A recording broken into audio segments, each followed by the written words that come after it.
He visto en muchos medios que dice Día Mundial del Cáncer. Sí. Particularmente yo lo llamaría Día Mundial de Lucha contra el Cáncer, ¿no? Porque Día Mundial del Cáncer me parece Sí. un poco fulero.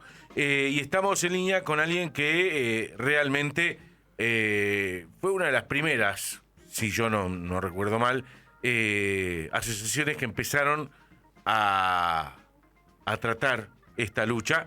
Estoy hablando del ALSEC, ¿no? Desde que somos chicos, Sí. por lo menos yo, desde que soy chico y ya soy grande hace rato, que escucho hablar y del trabajo que hace el ALSEC. Estamos en línea con el director médico del ALSEC de Liga Argentina de Lucha contra el Cáncer, el doctor Carlos Silva. ¿Qué tal, doctor? ¿Cómo le va? Gabriel Yul lo saluda. Buen día, buenas tardes. Buenas tardes, ¿cómo estás, Gabriel? ¿Cómo están ustedes? Cabe aclarar, ya que lo decís y te comento, que el ALSEC se fundó en 1921. Ah, bueno. Que Entonces, en realidad es la segunda ONG dedicada a la lucha contra el cáncer más antigua del mundo. En 1920 se funda en Francia la primera, y es la primera de América en consecuencia.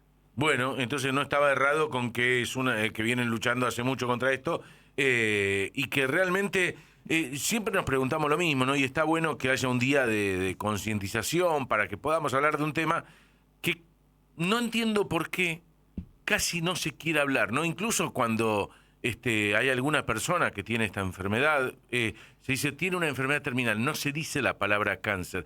Yo, que soy del signo de cáncer, a veces hasta me da vergüenza cuando tengo que contestar de qué signo soy. ¿Por qué pasa esto con esta palabra, doctor? Bueno, esta palabra ha estado asociada durante mucho tiempo a una enfermedad a veces larga y con mucho sufrimiento, porque todas las enfermedades provocan sufrimiento y los hechos de la vida provocan sufrimiento. Y en realidad estaba asociado más a la idea de que no había cura. Y es muy importante que hablemos del cáncer, que no nos escondamos bajo la alfombra, porque en realidad, primero por su frecuencia, ¿no? O sea, uno de cada 2 hombres y una de cada 3 mujeres que vivan hasta los 80 años van a tener cáncer en algún momento de su vida, así que la verdad tenemos que hablar de eso. Por otro lado, la mitad de los pacientes se van a curar, con lo cual hay que desmitificar al cáncer.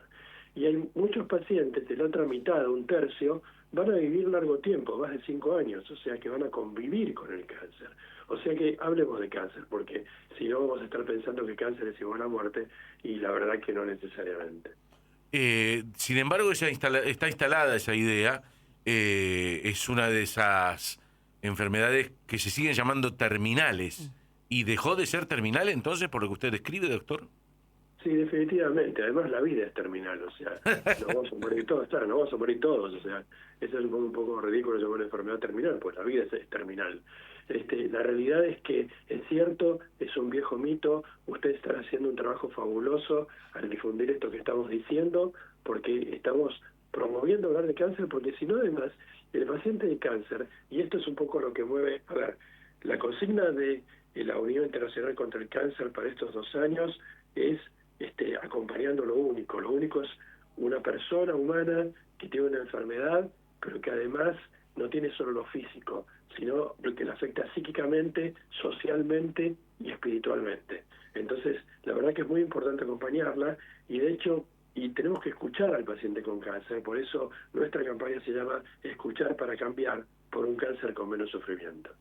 Doctor Silva, ¿en qué situación está Argentina con respecto al cáncer? Digo, en cantidad de muertes, en lo que tiene que ver con los tratamientos. Sí. ¿Cómo está la Argentina hoy? 130.000 casos nuevos por año es el promedio que tenemos.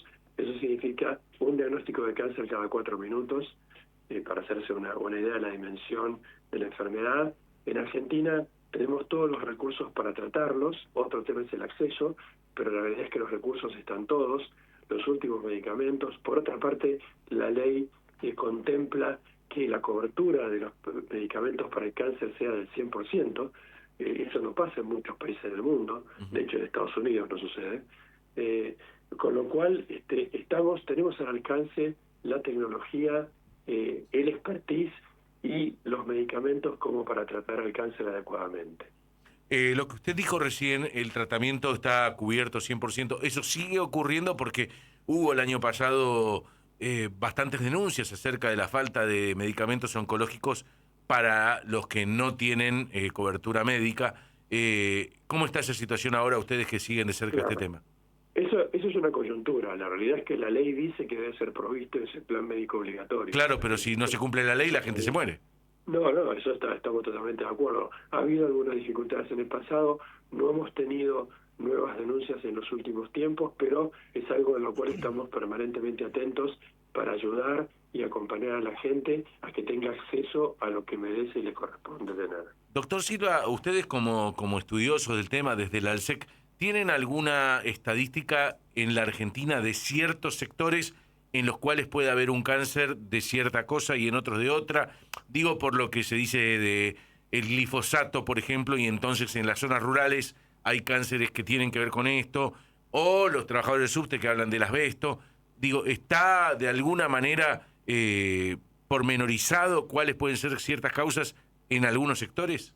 Es excelente el planteo que usted hace. En realidad, en algunos sectores, por ejemplo, el tema del asbesto en los trabajadores del metro y demás, tiene estudios que se han realizado, pero bueno, tenemos todavía una deficiencia de datos que hay que cubrir. Estamos organizando programas de investigación para llegar a saber no solo cuál es el tipo de tumor más frecuente, hay cifras que da el Instituto Nacional del Cáncer que tienen bastantes datos sobre eso, pero nos falta todavía investigar mucho, sobre todo cosas que tienen que ver con el acceso, es decir, cuánto tiempo se tarda desde el primer síntoma o el diagnóstico presuntivo primero hasta que el paciente empiece a hacer el tratamiento. Ese es el índice más importante y faltan datos sobre eso todavía.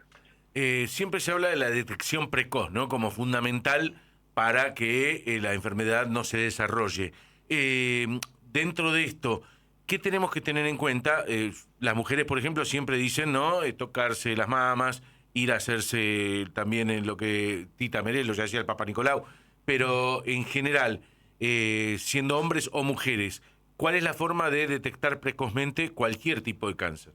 Claro, primero hay que distinguir entre detectar precozmente, que es prevención secundaria, y la prevención primaria. O sea, la prevención primaria es esto que estamos haciendo, las campañas para decir, ok, no entre en contacto con este agente que es carcinógeno, no fume, por ejemplo, 85% del cáncer de pulmón es en pacientes que son tabaquistas, no se exponga al sol en horarios que es pernicioso a la exposición ultravioleta para la piel, coma, incluye en su dieta frutas y verduras, por ejemplo, lo cual es una prevención para cáncer. Con eso es prevención primaria. Y prevención secundaria es la colonoscopía en las personas mayores de 50 años o a la edad que corresponda según los antecedentes familiares, el autoexamen mamario, pero siempre acompañado del examen profesional y de la mamografía y la ecografía mamaria, el Papa Nicolau y eventualmente el estudio de la infección por HPV que predispone para el cáncer de cuello uterino. Es decir, esas son las cosas a grosso modo, pero cada cáncer tiene una medida de detección precoz, algunos no la tienen, y en ellos es más importante la prevención primaria. Bien, y todos son, como usted dijo, ninguno es tan grave como era antes, o alguno sigue siendo realmente...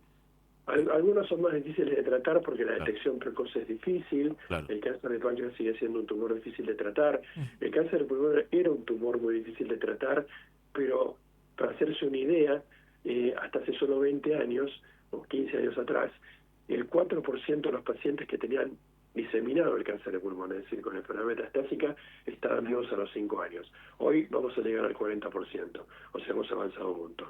El melanoma, los pacientes cuando tenían metástasis, la sobrevida promedio era 6.4 meses, hoy la mitad de los pacientes están vivos a los 10 años. O sea, la medicina ha avanzado muchísimo y sigue avanzando en forma exponencial. Con su experiencia, doctor, y lo último, para tratar de terminar con algo de... Ya nos dio mucha esperanza lo que nos dijo, pero algo más. ¿Hay chances de que alguna vez exista la vacuna o eso es una utopía? No, no es una utopía, es una línea de investigación más. Todavía es una línea de investigación que está un poco en pañales. Si ven que en vacunas se ven investigando, yo empecé a trabajar en investigación en vacunas para el cáncer en 1984, cuando era médico residente. O sea que imagínense, pero hoy día sí, cuando me invitan a hablar de vacunas en los foros científicos, yo digo que estoy más o menos igual que en 1984. ¿Sí? Ha avanzado mucho la investigación, pero todavía no hemos encontrado el papel fundamental que tienen, pero estamos en camino de eso. Bueno, un poquito de esperanza nos da, doctor. Gracias por atendernos y, por supuesto, cuando necesiten comunicar algo al respecto, cuenten con nuestro espacio. Muchísimas muchísimas gracias, son muy importantes en la difusión de estos conocimientos. Y en saber explicarlo como usted también, doctor. Gracias. Hasta luego. El doctor Carlos Silva, director médico y coordinador del área de acompañamiento al paciente del ALSEC, de la